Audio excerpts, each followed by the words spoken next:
بچوں، کسی جنگل میں کتا اور لومڑی رہا کرتے تھے۔ دونوں بہت گہرے دوست تھے۔ وہ ایک ساتھ کھاتے، ایک ساتھ گھومتے پھرتے اور ایک ساتھ رہتے تھے۔ جنگل کے دوسرے جانوروں میں ان کی دوستی کا بڑا چرچا تھا۔ جس جانور کو دیکھو وہ ان کی دوستی کی مثال دیا کرتا۔ دوستی ہو تو ایسی۔ کتا بہت ہی نیک اور وفادار تھا۔ وہ لومڑی کے ساتھ اپنی دوستی کا فرض ایمانداری سے نبھا رہا تھا، لیکن لومڑی کے دل میں چور تھا۔ اس نے کتے سے دوستی صرف اس لیے کی تھی کہ جنگل کے دوسرے کتے اور جانور اسے پریشان نہ کریں۔ لومڑی بہت ہی بے وفا اور بے ایمان تھی، پر بیچارہ سیدھا سادہ کتا اسے سمجھ نہیں پاتا تھا۔ وہ لومڑی کو بہت ہی نیک اور وفادار سمجھتا تھا۔ ایک دن ایک بندر نے کتے اور لومڑی کو اپنے گھر کھانے کی دعوت دی۔ دوسرے سب کھانوں کے ساتھ بندر نے حلوہ بھی پکایا تھا۔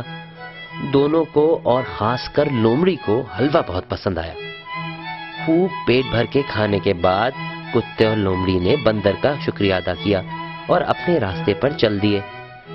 لومڑی کا پیٹ تو بھر گیا، پر نیت نہیں بھری تھی۔ راستے میں وہ ایک جگہ رک گئی اور کتے سے بولی، میرا اور حلوہ کھانے کو جی چاہ رہا ہے، چلو دوبارہ بندر کے گھر چلتے ہیں۔ اس پر کتے نے کہا، نہیں، دوبارہ بندر کے گھر جانا مناسب نہیں رہے گا۔ اگر تم کو حلوہ کھانا ہی ہے تو کل صبح ہم بندر سے حلوہ پکانے کا نسخہ پوچھ کر اپنے گھر پکا لیں گے اور خوب جی بھر کر کھائیں گے۔ لومڑی کا جی تو نہیں مانا، لیکن مجبوراً وہ کتے کے ساتھ گھر آ گئی۔ دوسرے دن صبح سویرے ہی کتے نے جا کر بندر سے حلوہ پکانے کا نسخہ پوچھ لیا۔ بندر نے 4-5 قسم کے پھل اور 2-4 قسم کی جڑیں بتائی تھی۔ کتے نے آ کر لومڑی کو بتایا اور کہا، چلو ہم لوگ پھل اور جڑیں تلاش کر کے لاتے ہیں۔ اس پر لومڑی بولی، ایک کام کرو، تم جڑیں لے آؤ، تب تک میں پھل توڑ لاتی ہوں۔ کتا فوراً جڑیں لانے کے لیے چلا گیا۔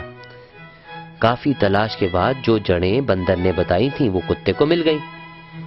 وہ جڑوں کو لے کر گھر پہنچا تو کیا دیکھتا ہے کہ لومڑی بے خبر سو رہی ہے اور پھلوں کا کہیں پتہ ہی نہیں۔ کتے نے لومڑی کو جگایا اور پھلوں کے بارے میں پوچھا تو وہ بولی، وہ میری ذرا آنکھ لگ گئی تھی اس لیے پھل نہ لا سکی۔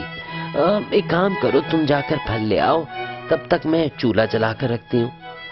کتا پھل لانے کے لیے چلا گیا۔ قریب 1 گھنٹے کے بعد جب وہ پھل لے کر لوٹا تو پھر لومڑی کو سوتا پایا۔ اس نے لومڑی کو جگایا۔ لومڑی نے اٹھتے ہی کہا، میں نے چولہا جلانے کی کافی کوشش کی پر وہ جلا ہی نہیں، آخر تھک ہار کے میں سو گئی۔ تم ایک کام کرو، تم پانی لے آؤ، تب تک میں پھر چولہا جلانے کی کوشش کرتی ہوں۔ جب کتا پانی لے کر لوٹا تو کیا دیکھتا ہے کہ لومڑی چولہے کے پاس بیٹھی اونگ رہی ہے۔ کتے کے آتے ہی وہ چونک کر فوراً بولی، اس چولہے نے تو بھائی پریشان کر دیا، کم بخت جلنے کا نام ہی نہیں لیتا۔ اس پر سیدھا سادہ کتا بولا، کوئی بات نہیں، میں کوشش کرتا ہوں۔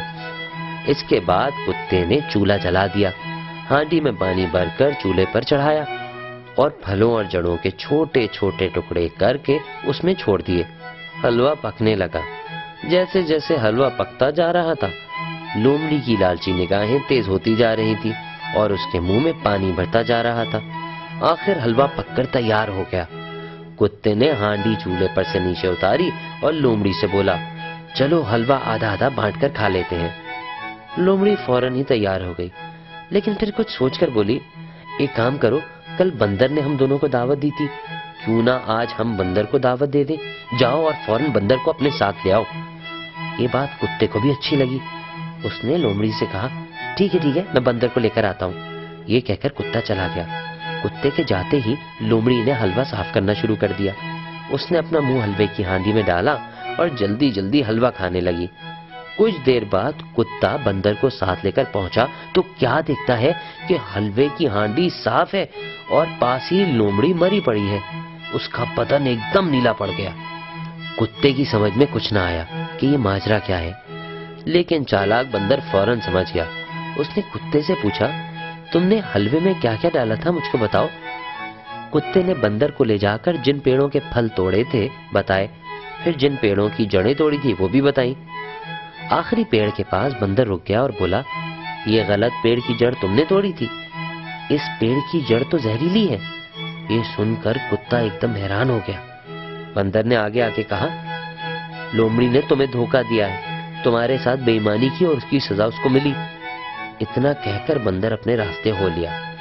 کتا بھی اپنے گھر کی طرف چل پڑا، اور یوں بے ایمان لومڑی کو سزا ملی اس کی بے ایمانی کی۔